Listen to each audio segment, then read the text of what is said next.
Sergei Korolev was born in Zhytomyr, Ukraine on January 12, 1907. Korolev always had an ambition of aviation, creating his first glider at only age 17.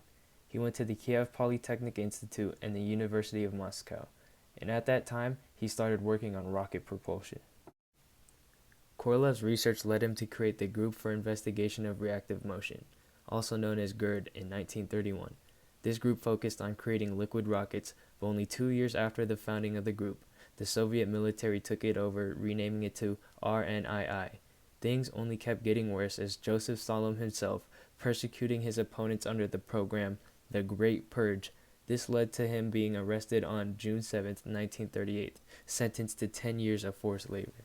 Korolev spent 2 years in various jails where he requested to join fellow famous aircraft designer Andrei Tupolev, who was also a political prisoner at the time as well. Under Tupolev's request, Korolev was allowed to join the team. After only a few years, Korolev was promoted to the leader of his own team in 1944. His first task was to come up with Soviet equipment equivalent to the German V-2 missile in only 3 days. He was only able to create a missile with just 1/4 of the range of the V-2, but just a year later, Korolev was sent to research in Germany with the left-behind technology/hardware by the likes of von Braun and the rest of the German rocket design team. They were relocated to the US, which we'll get to in a bit. Still a political prisoner, Korolev was promoted to chief engineer with the task to create a missile that was equivalent to the Germans' V-2. His team created the R-1 rocket. As the space race begins, the R-7, also known as the Semyoyka, had enough power to get a satellite into orbit. The R-7 flies over 6,000 kilometers. Further than any rocket ever before. In a time crunch, Korolev's team had to design a smaller satellite called the Sputnik 1, the first satellite to be placed into orbit. And on October 4th, 1957, the Sputnik shocked the world, sending a signal known as beep beep. To keep momentum in the space race, as the US failed to launch their satellite, less than 1 month later, Korolev's team had sent the Sputnik 2 into orbit. The satellite brought the first animal into Earth's orbit, a dog named Laika. Korolev was quick to capitalize on the R-7. He got the first probe to the moon, first probes to Mars and Venus, and took the first picture on the far side of the moon. But his biggest accomplishment was sending Yuri Gagarin into orbit with an improved version of the R-7 on April 12, 1961. And Gagarin is the first human ever to look back on our planet from space.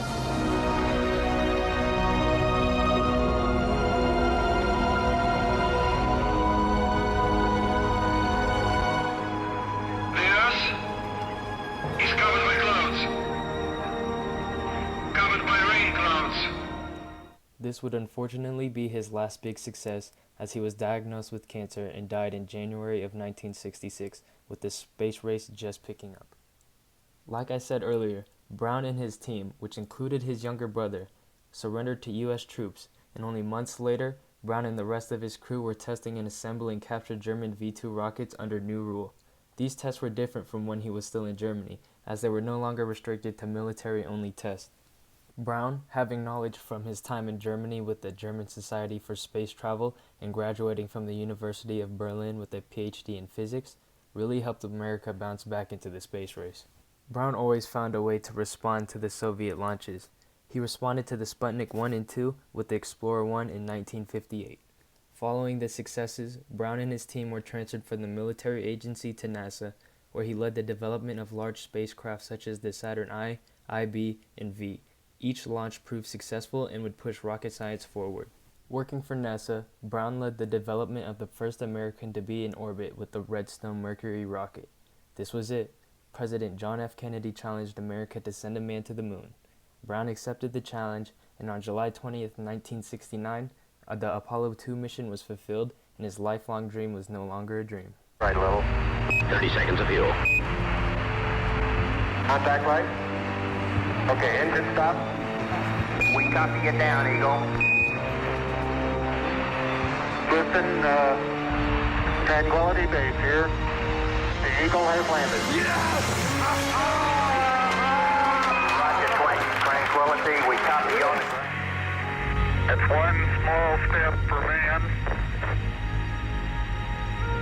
one giant leap for mankind.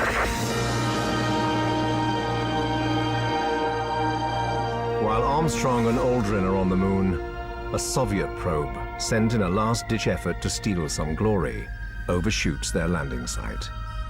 It crashes in the appropriately named Sea of Crises.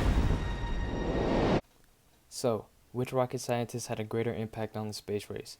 Korolev or Braun? Me personally, I would say Korolev. He had many firsts and set the stage for the space race. On the other hand, I wouldn't argue if you said Braun was more impactful. Korolev did travel to Germany and research Braun's early work, but I believe both scientists changed the way of science forever and did give humanity one giant leap forward.